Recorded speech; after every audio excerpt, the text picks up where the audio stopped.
Video disclaimer: This video is only for entertainment purpose, so please don't take seriously. Hello guys, मेरा नाम है मानव और आपका स्वागत है आपके अपने चैनल आरसी मैशअप में। गाइज, आज के इस वीडियो में हम देखने वाले हैं एक कमाल के मैशअप रिएक्शन को। अगर आपको ये मैशअप रिएक्शन की वीडियो पसंद आएगी तो वीडियो को लाइक और शेयर जरूर कर दीजिएगा और चैनल पे नए हैं तो चैनल को सब्सक्राइब जरूर कर लीजिएगा। Thank you. तो गाइज, आगे की बात हम वीडियो खत्म होने के बाद करते हैं, तो चलिए इस कमाल के मैशअप रिएक्शन की वीडियो की शुरुआत करते हैं।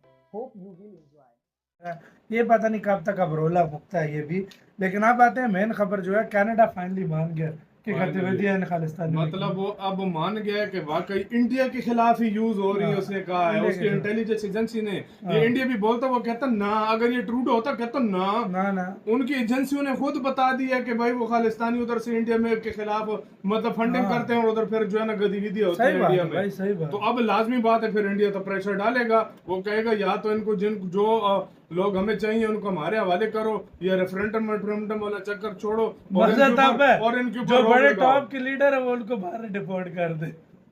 यार असल में ये इतनी जल्दी नहीं होगा। हाँ, गतिविधियां रोक ले, वो सारा कुछ इधर दूसरी पार्टी आ गई ना, ये ट्रूडो की पार्टी चली गई ना, तो दूसरी पार्टी आ गई, वो कर दी। असल में उधर जिसके तहत कनाडा ने अब खुद माना है कि उसके देश से भारत के खिलाफ खालिस्तानी गतिविधियां चल रही है। इसके अलावा इजराइल और ईरान के अंदर से कई लेटेस्ट खबर निकलकर सामने आ रही है। इन सभी के बारे में इस वीडियो में डिटेल में बात करेंगे, इसीलिए वीडियो को अंत तक जरूर देखिएगा। साथ ही वर्ल्ड अफेयर्स, फॉरेन पॉलिसी से जुड़ी वीडियो अगर आपको देखना पसंद है तो नीचे दिए गए सब्सक्राइब बटन को प्रेस कर बेल आइकन को जरूर दबा ले। पहले बात करते हैं कनाडा और भारत की। हाल ही में कनाडा के प्रधानमंत्री के इन्विटेशन पर भारतीय प्रधानमंत्री नरेंद्र मोदी G7 समिट में कनाडा के अंदर पहुंचे और इस दौरे के तुरंत बाद काफी कुछ बदलाव भारत और कनाडा के रिश्तों में आते हुए दिखाई दे रहे हैं। जहां भारत की तरफ से वापस से कनाडा में एम्बेसडर की नियुक्ति की गई, तो वहीं कनाडा की तरफ से भारत के साथ अपने रिश्तों को मजबूत करने की बात कही गई और अब कनाडा ने एक बड़ी बात कबूली है। कनाडा की टॉप इंटेलिजेंस एजेंसी CSIS यानी कैनेडियन सिक्योरिटी इंटेलिजेंस सर्विस ने पहली बार सार्वजनिक रूप से मान लिया है कि कनाडा की जमीन का इस्तेमाल खालिस्तानी आतंकी भारत में हिंसा फैलाने की योजना और फंडिंग के लिए कर रहे हैं। अब तक भारत जिस बात को बार बार कहता आ रहा था उसे अब खुद कनाडा की खुफिया एजेंसी ने स्वीकार कर लिया है। यह सिर्फ एक रिपोर्ट नहीं है, यह एक बड़ा कूटनीतिक मोड़ है। कनाडा की CSIS ने अपनी नई रिपोर्ट में साफ साफ लिखा है, खालिस्तानी चरमपंथी कनाडा की धरती का इस्तेमाल भारत में हिंसा फैलाने, उसे फंड करने और योजना बनाने के लिए कर रहे हैं। ये पहली बार है जब एक्सट्रीमिज्म शब्द का उपयोग खालिस्तानी गतिविधियों के लिए किया गया और ये भारत की उस चेतावनी की पुष्टि है जो कि 1980 के दशक से देता आ रहा है। यह रिपोर्ट है public report on the threat to Canada national security 2024। इसमें न सिर्फ खालिस्तानियों को लेकर गंभीर बातें कही गई है, बल्कि भारत, चीन, ईरान और रूस जैसे देशों पर कनाडा में इंटेलिजेंस एक्टिविटी यानी जासूसी या दखलंदाजी के आरोप भी लगाए गए हैं। रिपोर्ट के अनुसार खालिस्तानी संगठन कनाडा में रहकर फंड इरेजिंग कर रहे हैं, कट्टरपंथियों को रेडिकलाइज किया जा रहा है और फिर इन संसाधनों का इस्तेमाल भारत में हिंसक गतिविधियों को बढ़ावा देने में किया जा रहा है। इसमें ये भी कहा गया है कि कनाडा की फ्री स्पीच और लोकतांत्रिक स्वतंत्रता का दुरुपयोग करके खालिस्तानी तत्व अपने विचारों को फैलाते हैं। मतलब लोकतंत्र की ढाल के पीछे आतंकी विचार छुपे बैठे हैं। भारत पिछले कई वर्षों से कनाडा को ये कहता आ रहा था कि आपकी जमीन से भारत विरोधी तत्व सक्रिय हैं। खालिस्तानी रेफरेंडम जैसी गतिविधियां भारत की संप्रभुता पर हमला है और आप इन्हें रोकने में असफल रहे हैं या रोकना ही नहीं चाहते। अब जब कनाडा की अपनी एजेंसी ने ये मान लिया है तो ये भारत की राजनयिक जीत मानी जा रही है।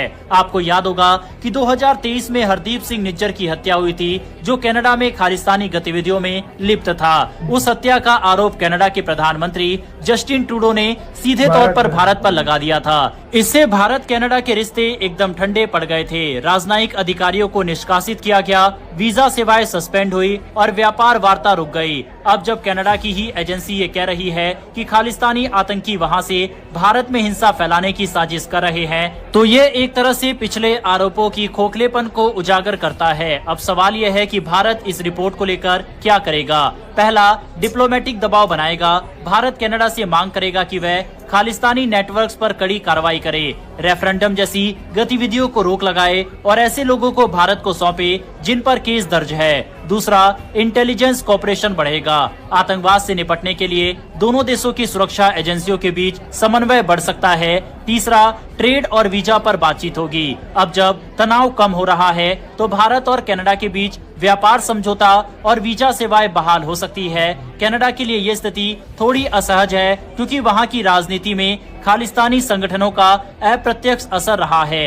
अब CSIS की रिपोर्ट के बाद कनाडा के नेताओं को खालिस्तानी समूहों से दूरी बनानी पड़ेगी। वहीं सिख डायस्पोरा के भीतर जो कट्टरपंथी है उन्हें अब ज्यादा निगरानी में रखा जाएगा और फ्री स्पीच बनाम नेशनल सिक्योरिटी की बहस कनाडा में तेज होगी। अब इस रिपोर्ट के सामने आने के बाद और जिस तरह के जेस्चर कनाडा के नए प्रधानमंत्री की तरफ से भारत के प्रधानमंत्री के लिए और भारतीयों के लिए दिखाया गया, इसके बाद अब देखेंगे कि दोनों देशों के रिश्तों में आगे और भी सुधार आएगा। यह सब एक पॉजिटिव शुरुआत है। कनाडा भारत की तरफ इसलिए भी अब दोस्ती का हाथ बढ़ा रहा है क्योंकि अमेरिका के साथ उसके रिश्ते खराब चल रहे हैं। अमेरिका के राष्ट्रपति ने कनाडा को अमेरिका का 51th स्टेट बता दिया और अपने में शामिल होने की बातें कर रहे हैं। तो दूसरी तरफ कनाडा ने F-35 की डील को भी अपोज कर दिया है और ये अमेरिका के लिए एक बड़ा झटका है क्योंकि कई बिलियन डॉलर की ये डील अब कनाडा अमेरिका से शायद नहीं करेगा। यही कारण है कि वह भारत से अब रिश्ते बेहतर करके चलना चाहता है, जो कि पॉजिटिव संकेत है। और हमने देखा है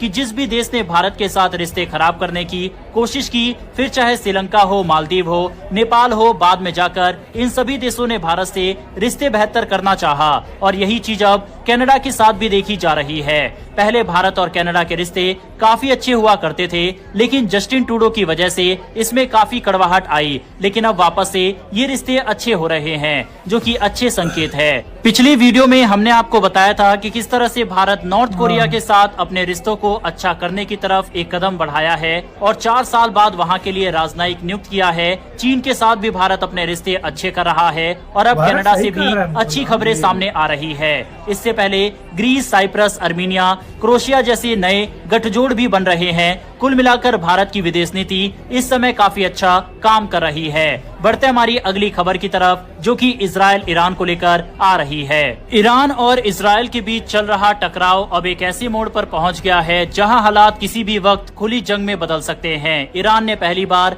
अपने सबसे घातक मिसाइल सोजील को इस टकराव में लॉन्च किया है। ये वही मिसाइल है जो डांसिंग मिसाइल के नाम से जानी जाती है, क्योंकि ये लगातार दिशा बदलती है और दुश्मन के एयर डिफेंस सिस्टम को चकमा देने में माहिर है। ईरान का कहना है कि ये उनकी सबसे एडवांस बैलिस्टिक मिसाइल है। इसमें 2 स्टेज वाला सॉलिड फ्यूल इंजन होता है, जिसकी वजह से ये पता नहीं कब तक अब रोला भुगता है ये भी।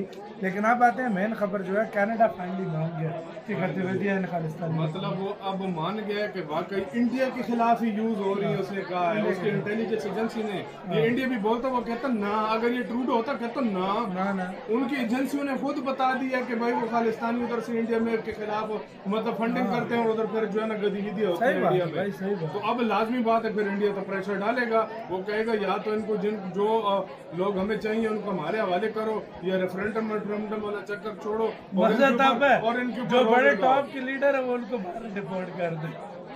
यार असल में इतनी जल्दी नहीं होगा। हाँ, गतिविधियां रोक ले, वो सारा कुछ। इधर दूसरी पार्टी आ गई ना, ये ट्रूडो की पार्टी चली गई ना, तो दूसरी पार्टी आ गई, वो कर दी। असल में उधर बहुत ज्यादा लोग हैं ना, और उनकी वो क्या कहते हैं, वोटिंग में भी बड़ा ऐसा उनको होता है, वो एकदम से नहीं हाँ ये कर सकते हैं कि। लेकिन भाई जो है ना, एक मुलाकात से गेम बदल दिए मोदी जी। एक मुलाकात से वाकई में अगर ये ट्रूडो पहले कर लेता तो ये नौबत होती। सही बात है, मुंह उठा के भारत। सही बात है। इतना अभी तो देखना, फ्री ट्रेड डील की भी बातें होंगी, ट्रेड की बातें होंगी, सारा कुछ अब होगा ऐसा। आपका गाइस इसके ऊपर क्या राय है बताना।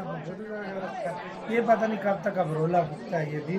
लेकिन अब आते हैं मेन खबर जो है, कनाडा फाइनली मान गया कि गतिविधियां इन खालिस्तान मतलब वो अब मान गया कि वाकई इंडिया के खिलाफ ही यूज हो रही है। उसने कहा है, उसकी इंटेलिजेंस एजेंसी ने, ये इंडिया भी बोलता, वो कहता ना, अगर ये ट्रूडो होता कहता ना। उनकी एजेंसियों ने खुद बता दिया कि भाई वो खालिस्तानी उधर से इंडिया में के खिलाफ मतलब फंडिंग करते हैं और उधर फिर जो है ना गतिविधियां होती है इंडिया में। तो अब लाजमी बात है, फिर इंडिया तो प्रेशर डालेगा। वो कहेगा या तो इनको जो लोग हमें चाहिए उनको हमारे हवाले करो, या रेफरेंडम वाला चक्कर छोड़ो और इनके जो बड़े टॉप के लीडर है वो उनको बाहर डिपोर्ट कर दे।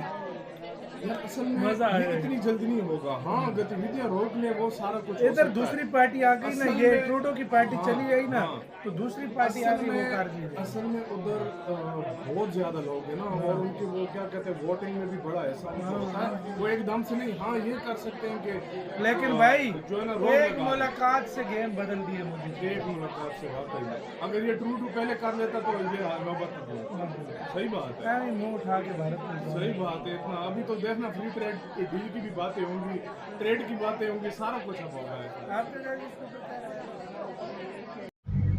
गाइज आपको यह मैसअप रिएक्शन का वीडियो कैसा लगा, अपने थॉट को नीचे वीडियो के कमेंट में जरूर बताइएगा। वीडियो पसंद आई हो तो वीडियो को लाइक जरूर कर दीजिएगा। चैनल पे नए हैं तो चैनल को सब्सक्राइब जरूर कर लीजिएगा।